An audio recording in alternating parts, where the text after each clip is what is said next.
Baiklah, video saya kali ini adalah tentang pertanyaan-pertanyaan yang biasa diajukan oleh semua orang yang butuh informasi keterkaitan tentang apa itu kurikulum merdeka. Baiklah, kita langsung kepada hal atau pertanyaan yang sering ditanyakan, yaitu apa yang dimaksud dengan kebijakan pemulihan pembelajaran.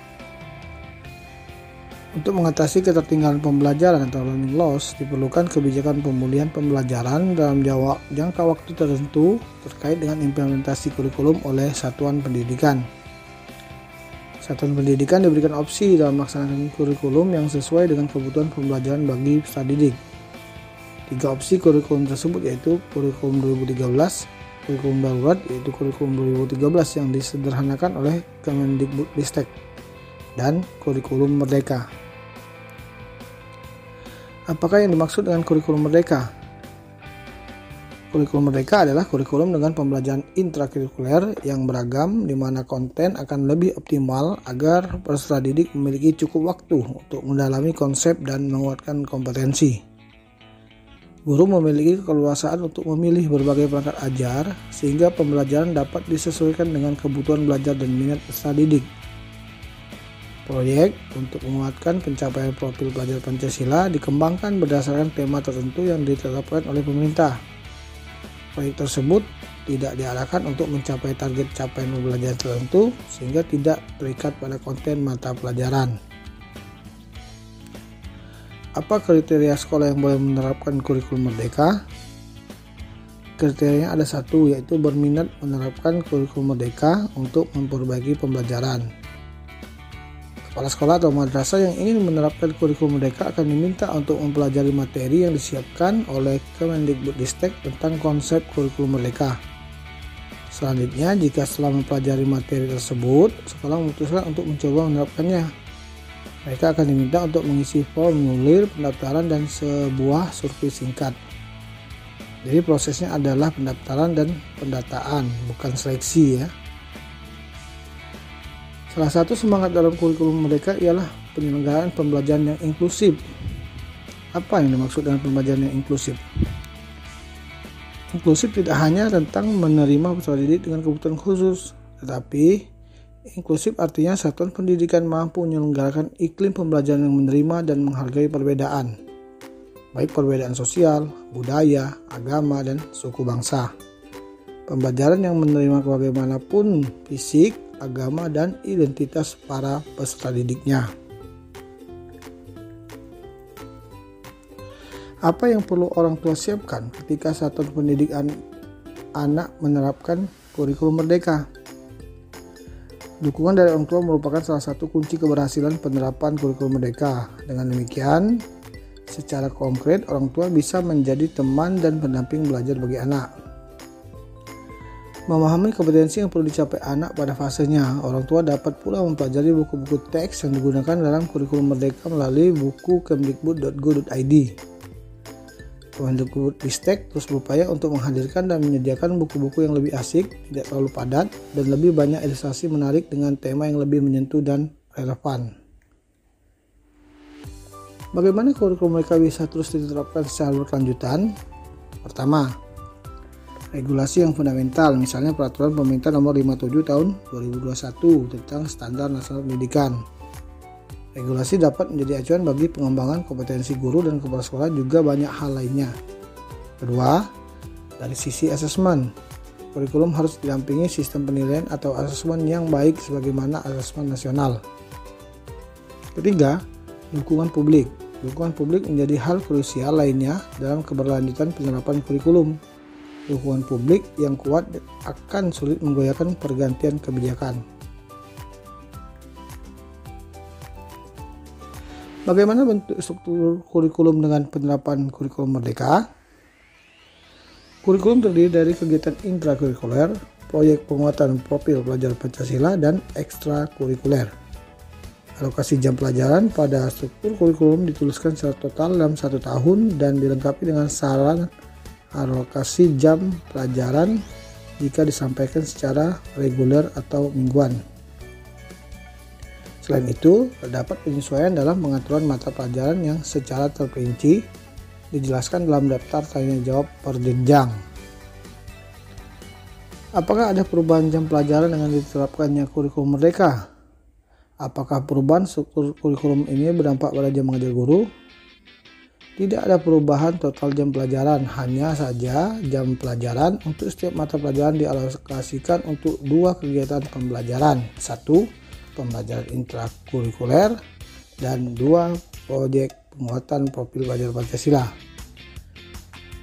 Jadi jika dihitung jam pelajaran kegiatan belajar rutin di kelas atau intrakurikuler saja, memang seolah-olah jam pelajarannya berkurang dibandingkan dengan kurikulum 2012. Namun, selisih jam pelajaran tersebut dialokasikan untuk proyek penguatan profil pelajar Pancasila. Tidak berpengaruh terhadap perubahan atau berdampak pada jam mengajar guru. Proyek tetap dihitung sebagai beban mengajar guru. Mengapa proyek penguatan profil pelajar Pancasila membutuhkan alokasi waktu tersendiri? Untuk peserta didik sampai pada kompetensi dan karakter yang terdapat dalam profil pelajar Pancasila perlu penguatan selain di intrakurikuler, ekstrakurikuler, dan program lainnya. Proyek penguatan profil pelajar Pancasila dilaksanakan dengan melatih peserta didik untuk menggali isu nyata di lingkungan sekitar dan berkolaborasi untuk memecahkan masalah tersebut. Oleh karena itu, alokasi waktu tersendiri sangat dibutuhkan guna memastikan proyek penguatan profil pelajar Pancasila dapat berjalan dengan baik. Bagaimana dengan muatan lokal? Apakah masih tetap diberikan kewenangan daerah?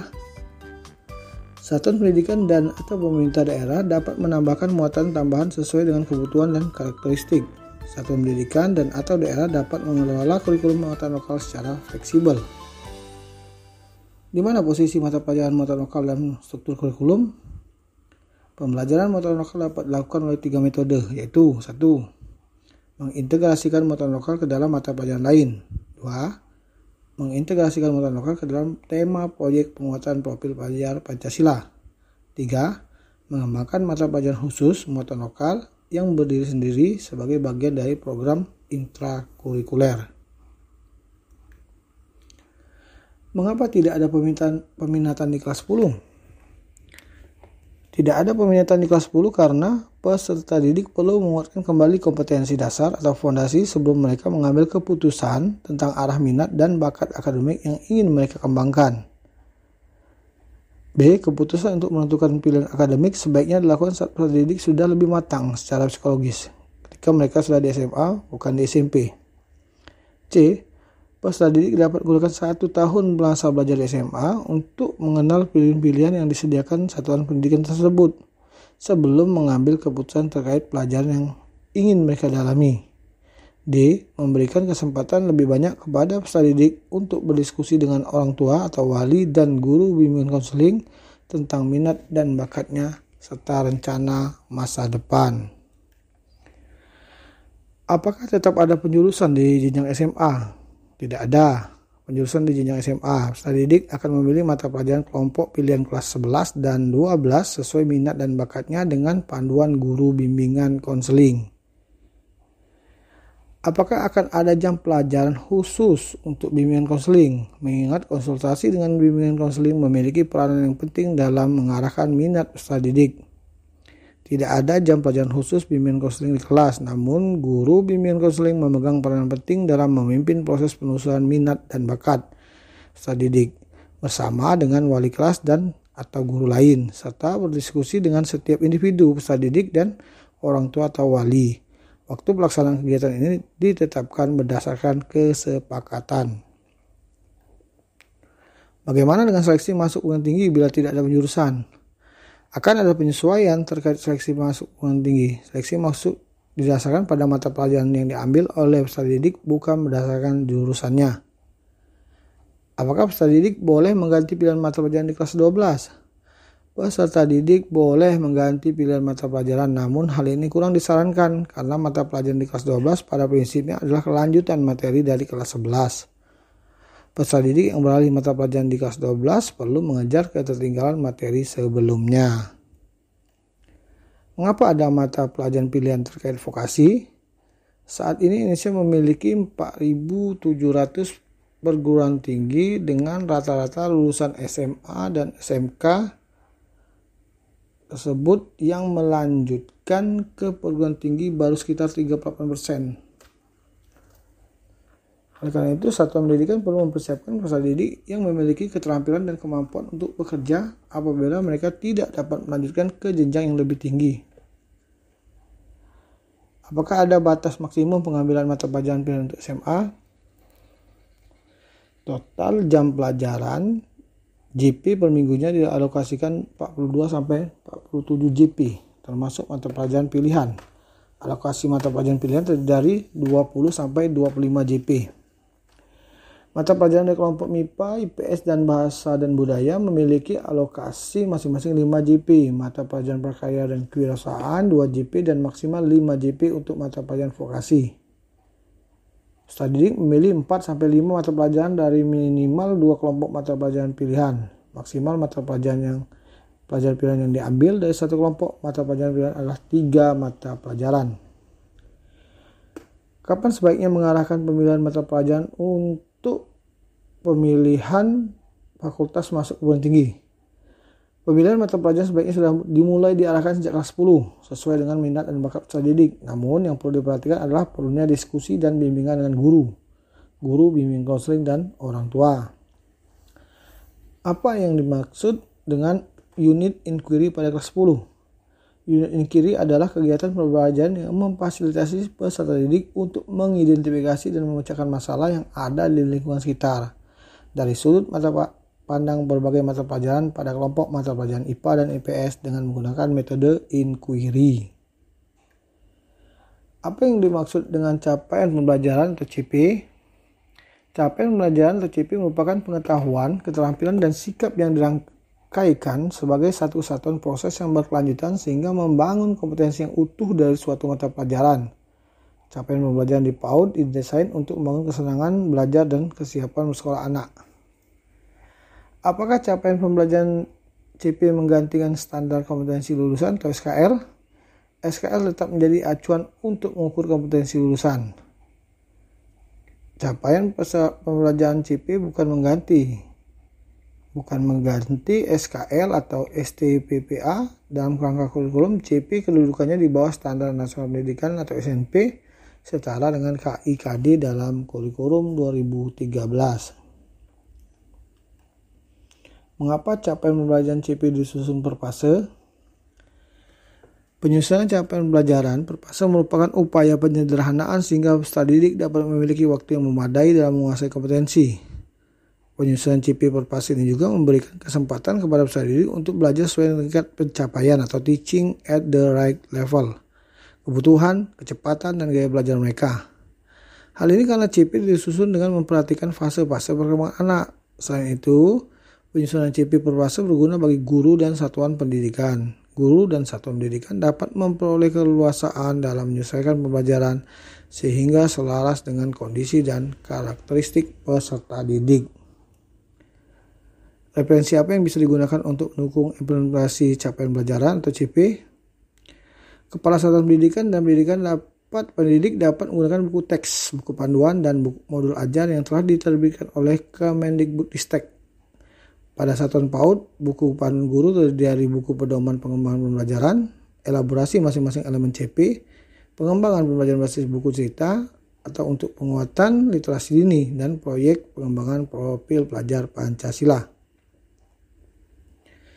Jika hanya satu capaian akhir per fase, maka bagaimana peserta didik mengejar ketertinggalan? Peserta didik mengejar ketertinggalan dengan cara guru menentukan strategi pembelajaran yang tepat berdasarkan hasil asesmen. Asesmen merupakan bagian terpadu dari proses pembelajaran, memfasilitasi pembelajaran, dan menyediakan informasi yang holistik sebagai umpan balik untuk guru, peserta didik, dan orang tua agar mampu memandu mereka dalam menentukan strategi pembelajaran selanjutnya. Apakah peserta didik akan selalu berada di fase yang sama untuk setiap mata pelajaran? Peserta didik tidak selalu berada di fase yang sama untuk setiap mata pelajaran. Penetapan fase didasarkan pada hasil asesmen. Seorang peserta didik mungkin saja berada di fase yang berbeda untuk beberapa mata pelajaran. Penyesuaian dimungkinkan pada fase yang berbeda dari capaian belajarnya setiap mapel. Apa yang dimaksud dengan perangkat ajar? Perangkat ajar merupakan buku teks dan modul ajar yang membantu guru dalam mengimplementasikan kurikulum Merdeka. Melalui perangkat ajar, guru diharapkan dapat menyelenggarakan proses pembelajaran yang semakin bermakna, selaras dengan prinsip yang mengedepankan pembelajaran sesuai tahapan dan kebutuhan peserta didik. Bagaimana cara mengakses perangkat ajar? Perangkat ajar dapat diakses melalui media cetak dan secara daring. Untuk media cetak, buku teks akan disediakan Kemendikbudristek secara daring dan cetak dengan prosedur distribusi sesuai peraturan berlaku. Daring, modul ajar dapat diakses dan digunakan pada platform mereka mengajar dengan mengikuti langkah-langkah petunjuk. Apa yang dimaksud dengan modul ajar?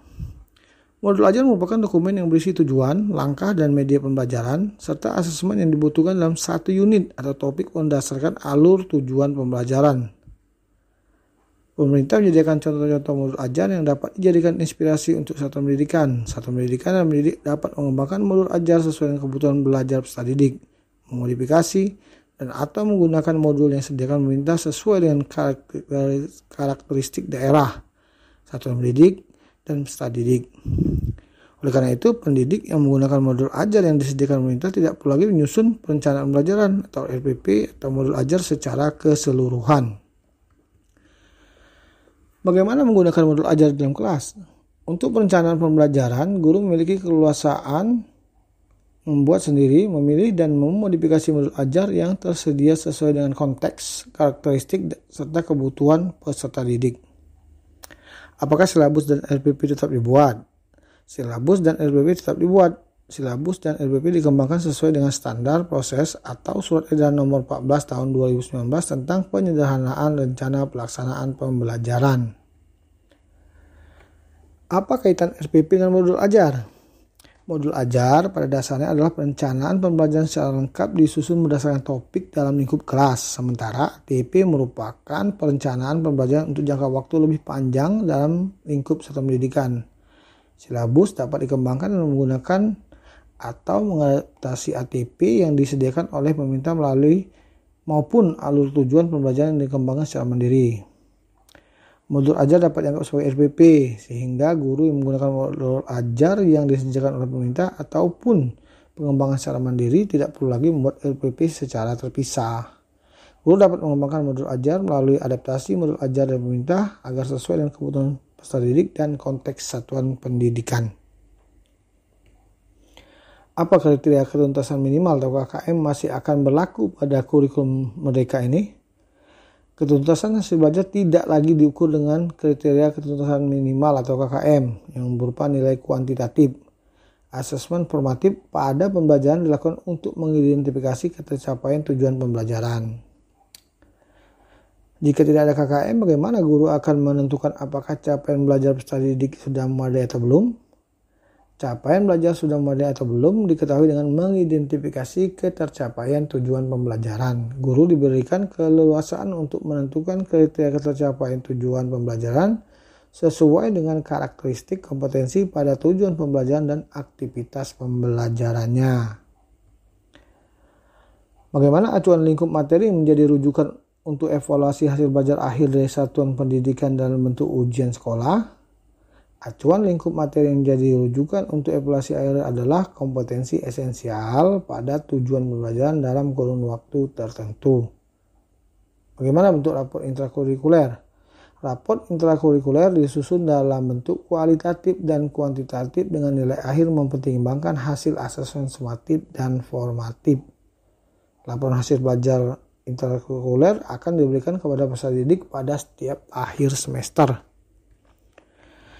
Apakah ada kenaikan kelas jika pada kurikulum Merdeka menggunakan fase? Bagaimana kriteria kenaikan kelas? Ya, ada kenaikan kelas. Peserta didik dapat melanjutkan ke kelas di atasnya sesuai dengan potret ketercapaian tujuan pembelajaran.